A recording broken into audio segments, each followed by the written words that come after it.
કેમ છો બધા? મજામાં? બધાને જય શ્રી કૃષ્ણ, જય હિન્દ, જય ભારત. તમારા બધાનો પરિવાર સુખ શાંતિ ભગવાનની પ્રાર્થના અને સ્વાગત છે મારા નવા એક બ્લોગમાં. Welcome back my new blog. અને બ્લોગ આપણે જો કેટલા વાગે શરૂ કરીએ છીએ, 1:45.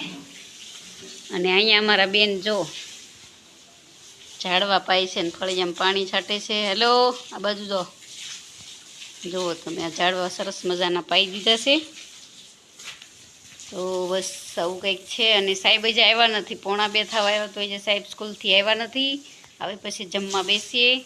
અને આપણી તબિયત એકદમ સારી થઈ ગઈ છે. અને મારી દીકરી છે માન્યા, એ સૂઈ ગઈ છે અને નવરાઈ દીધી છે. તો બસ. અને કપડાં પણ જો આપણે એના ધોઈ નાખ્યા છે, લાડ બધા કપડાં પણ ધોઈ નાખ્યા છે. અને અહીંયા મશીનમાં તો આજે આ કપડાં ધોવાઈ ગયેલા પડ્યા છે. બસ.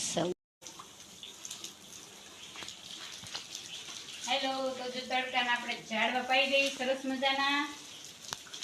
એની કે તડકો છે એટલે ઝાડવાને પણ પાણી જોઈ, છકલાને જોઈ પાણી. આપણે છકલાના કુંડા પણ મૂકવાના છે પાણી પાવા માટે. અને હજી સાહેબ આવ્યા નથી, 2 વાગી ગયા. અને આજે છે બુધવાર ને 16 તારીખ. અને જો આપણે બગીચો કહીને કામકાજ બધું કમ્પ્લીટ થઈ ગયું છે. જમવાનું એક બાકી છે, બાકી તો હાલે. અને તડકા બહુ પડે છે. તમારે બધાને કેવો તડકો પડે છે કહેજો કોમેન્ટ કરી. અને શું કહેવાય કે તડકાનું બધા ધ્યાન રાખજો, પાણી ખૂબ પીજો. ચાલો મળીએ પાછા સાહેબ આવે ત્યારે. ચાલો, પાણી બગાડવાનું.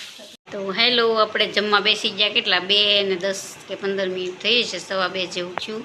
સાહેબ આવી ગયા છે, હું તમને બતાવું. અને જો બધા અત્યારે જમવા બેઠા.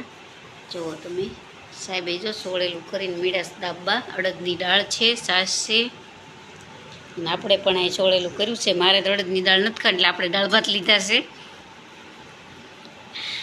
હાલો હવે જમી લઈએ અમે, પછી પાછા મળીએ. બહુ મોડા આવ્યા સાહેબ, અને બેનડીઓની ભૂખ લાગી છે. તો હેલો ફ્રેન્ડ્સ, જો આપણે બપોરનું જમી લીધું, પછી સૂઈ ગયા હતા. અને પાછા અમારા માન્યા બેન જાગી ગયા છે. એનું ડોકું સીધું કરતો. જો અમારી દીકુ જાગી ગઈ છે એટલે ડોકું ત્રાસું કરી જાય. જો આવું છે. તો ચાલો વિડીયાને બસ એન્ડ આપશું આપણે. અમે બપોર જમીને સૂઈ ગયા હતા ને એટલે અત્યારે વિડીયાને એન્ડ આપશું. આવજો બધાની. જય શ્રી કૃષ્ણ, જય સિયારામ. ચાલો વિભુબેન રમાડે છે, જો આવજો.